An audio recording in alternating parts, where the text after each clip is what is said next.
I am Maimuna Mahfuz from Meta Day Rehab Center. Adida has been a volunteer at our center since 2005. She actually provides craniosacral therapy to our clients who comes to the center. So basically most of our center's clients are stroke patients.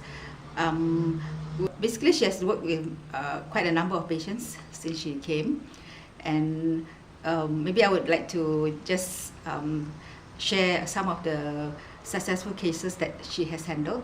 There's one gentleman who has actually pain in the neck. So these are actually tension pain.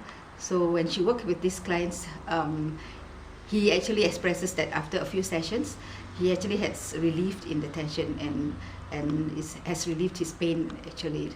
So in this instance, when there is no pain, the patient feels better, and then he can continue with his activity of daily living without any kind of stressful symptoms. There's another lady who actually who couldn't speak when she got her stroke.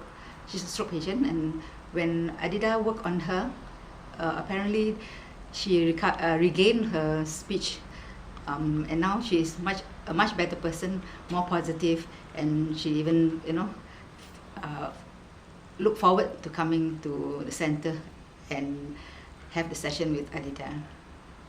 We also have one patient who has epileptic fits, and he expresses that with these sessions, his fits has actually reduced in the number of times that it occurs. So this is one successful story. Another successful story. I have observed that with the sessions with Adida, the patients the wheelchair-bound patients could actually walk with confidence, because with the sessions actually built a lot of confidence in them, so that they come to the center to continue with the rehab as well as this craniosacral therapy. So with this, it actually enhances and it complements the recovery of the patient.